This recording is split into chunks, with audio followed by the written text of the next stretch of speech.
Olá, seja muito bem-vindo, seja muito bem-vinda a mais essa nossa conversa. Hoje o nosso papo é sobre um tema que mexe com o bolso de todo mundo na hora de acertar as contas com o Leão: as despesas médicas no imposto de renda de 2026. Entender isso direitinho pode fazer uma diferença.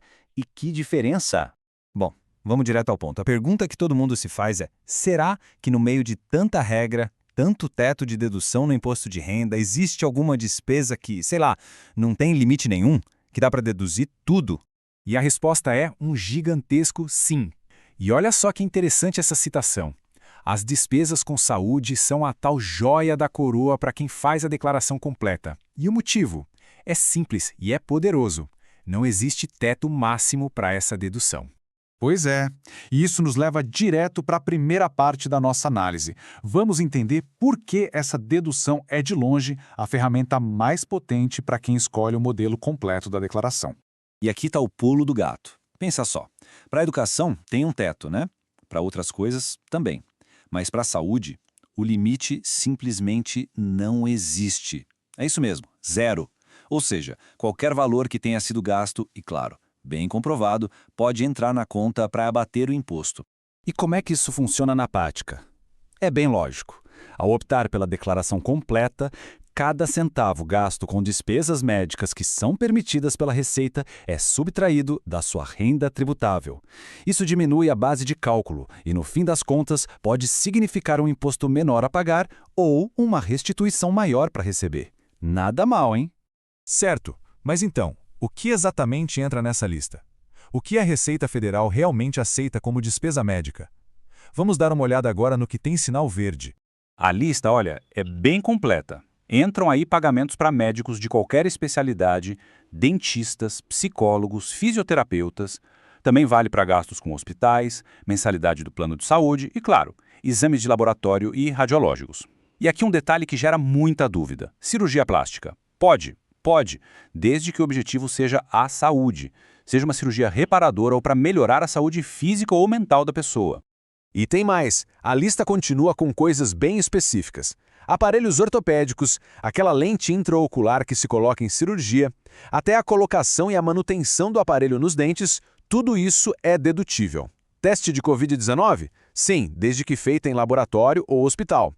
E um caso bem particular e importante: despesas com a educação de pessoas com deficiência, contanto que exista um laudo médico comprovando a necessidade.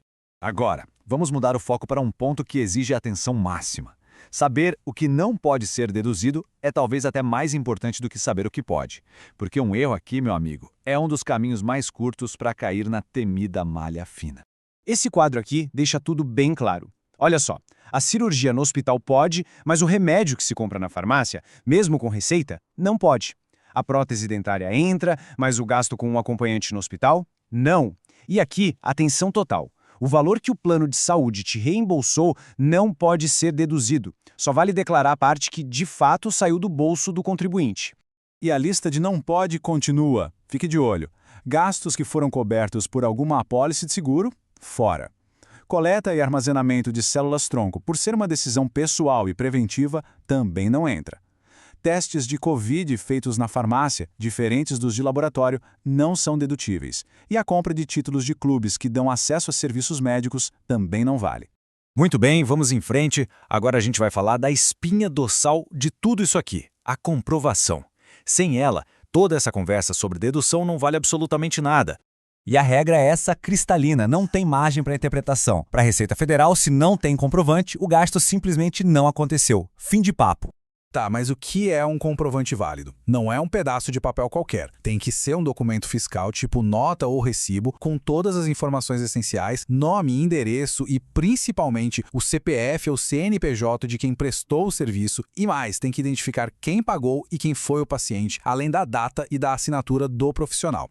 Então, para não ter dor de cabeça, o passo a passo é simples. Primeiro, sempre, mas sempre mesmo, peça a nota fiscal ou o recibo. Segundo, dá aquela conferida na hora, vê se o CPF ou CNPJ do médico do laboratório está certinho. Terceiro, confirma se os seus dados de quem pagou também estão lá. E por fim, o passo crucial, guarde esses documentos por no mínimo 5 anos. É o prazo que a Receita tem para bater na porta e pedir para ver.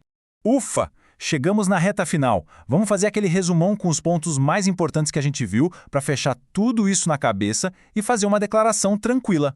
Então vamos lá, os 4 mandamentos. Primeiro, o mais importante, gastos com saúde não têm teto. Segundo, esse benefício é exclusividade do modelo de declaração completa.